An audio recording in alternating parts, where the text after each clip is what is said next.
I started on bicycles. I was an avid mountain biker and road biker, and I still do that quite a bit. Been interested in motorcycles for as long as I can remember. Had a lot of bikes as a kid and nothing too outstanding until I remember still, it must have been 1994 or so, when I lived in Denver and I saw this yellow Monster, the first Ducati Monster that I'd seen, and it was just parked in front of a bookstore there in Denver, and this thing was like so outstanding, it really struck me like it was something special, and ever since then I was kind of just like completely fascinated by the Ducatis in particular. I ended up getting a job at Porsche, got into the car design, and didn't do a lot of motorcycle stuff there. It was very focused on automotive. Moved on to Volkswagen Audi Group. I did a show car. It was a three-wheeler for Volkswagen. It was considered a motorcycle, actually. That was kind of my first chance to do something professional with motorcycles, and then I started working on this project you see behind me, the Monster-based tracker. The first sketch I did in maybe 2000, 2001, just that I didn't really have the money to pursue the build, so I just kept the sketch around and kind of had it in the back of my mind, and this one seemed to really have some legs, so I continued with that. I ended up working in Germany for about 6 months, and I was able to squirrel away enough money by not paying rent. I accumulated enough cash to buy a Monster that I could just tinker with.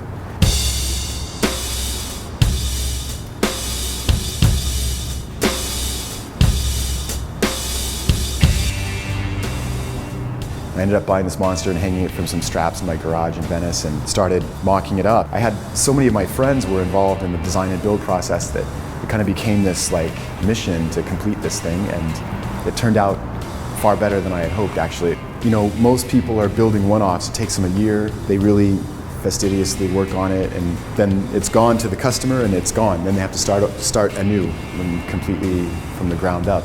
But the idea here was to be able to reproduce it. So that's the thing, if you look at that one, you know, I can assemble that and it'll look like this in an afternoon, and then once everything has been completely disassembled and powder coated and reassembled, it's very quick and very easy to reproduce.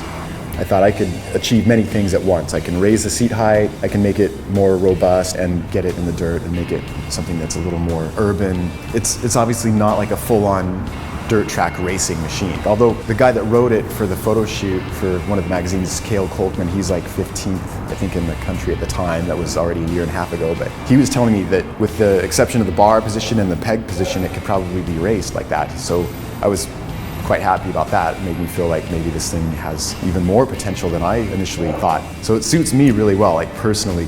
The big components that we're adding here, obviously everything you see here in carbon.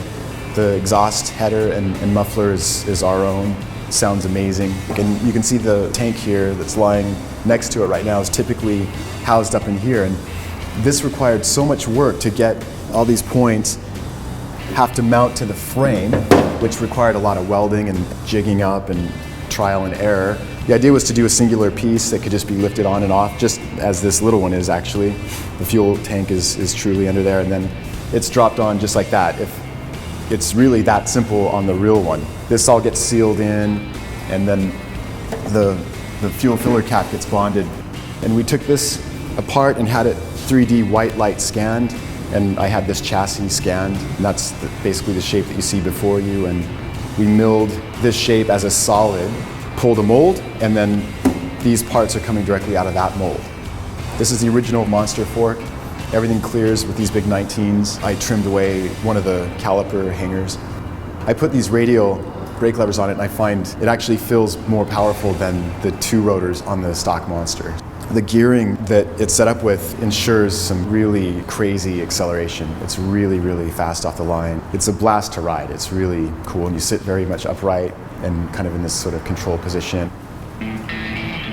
I've always been kind of skewed towards the whole dirt thing. I drive Jeeps and I go off-roading, do a lot of that kind of stuff. I wasn't so much like the track, the asphalt paved track guy. I grew up in the Intermountain West in Salt Lake City and Denver, and it was more of my environment, I guess, that made me like this particular style of bike. And then these flat track bikes really appealed to me. They're so raw and really just visceral, exciting, pure machines. To me, this was cool. It's like this unsung hero kind of underdog attitude that the Italians have all the time. For me, this was like the an ultimate blend of this American fairground race activity and this Italian underdog passion and laying it all out there on the line. The project is at a really good stage right now. It's very close to completion. I've got something to present now to the world. I can back up my advertising basically of the bike, so now I'm really happy to have people through and have a look and hopefully try to contact me about procuring one of these 5.